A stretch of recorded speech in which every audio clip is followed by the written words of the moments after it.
Chairman, I am honored to be here, but a little bit begrudgingly because I've known Mr. Prescott for 30 years, and for 30 years I've been terribly jealous of him.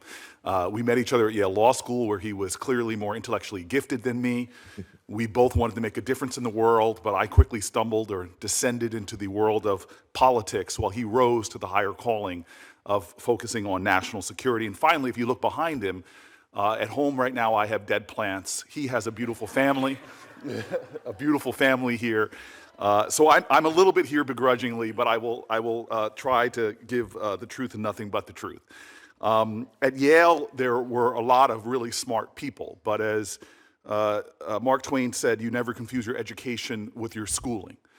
This is a man whose education was rooted in the idea that it is to be used to make the world a better place. He has been committed and has had a character of commitment to serving others, especially the world's most vulnerable. If you look at his career, don't judge a person by what they say, but look at their continuous, unbroken track record of making a difference in the lives of other people. Jeff began his public service journey actually as a nonpartisan White House fellow and continued quickly when people recognized his talent, skill, acumen, and heart. He began to have senior roles in the White House, National Security Council, and Department of State. Recently, he has been working as deputy to our UN ambassador, Linda Thomas-Greenfield. Linda has called me multiple times. I think she's one step short of a TRO in telling me how great Jeff is and has been at her job.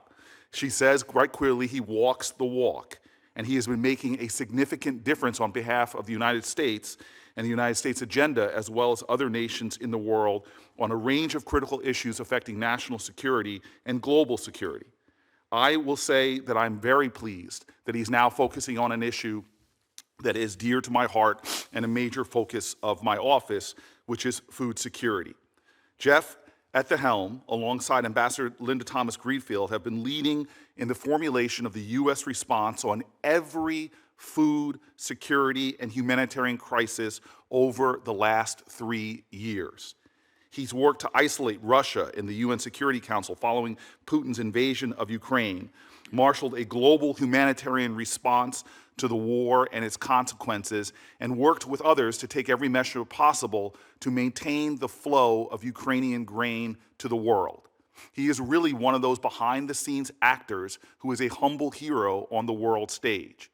He fought to keep a key lifeline open to the Syrian people and worked tirelessly to avert famine in Ethiopia.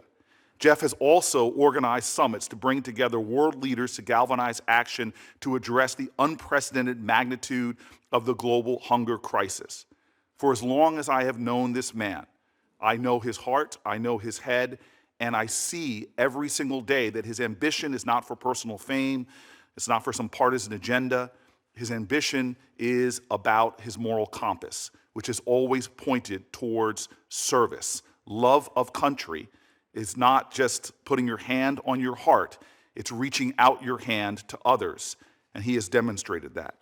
He's never been interested in pushing a party agenda or in some way delving into the divisiveness of this nation. He believes we share common values, and he doesn't preach that, he demonstrates it.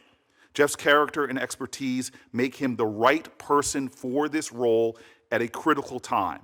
As we all know, up to 10% of the world's population goes to bed hungry each night. We don't have time to waste. We need a man of his character and commitment in this position. I am thrilled to see Jeff nominated.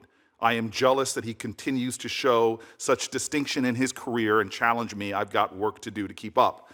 But I'm grateful at this moment to be sitting next to a person that for 30 years I have admired, I have been grateful for, and now even more so, I am thankful that he has a chance to serve our nation in this role.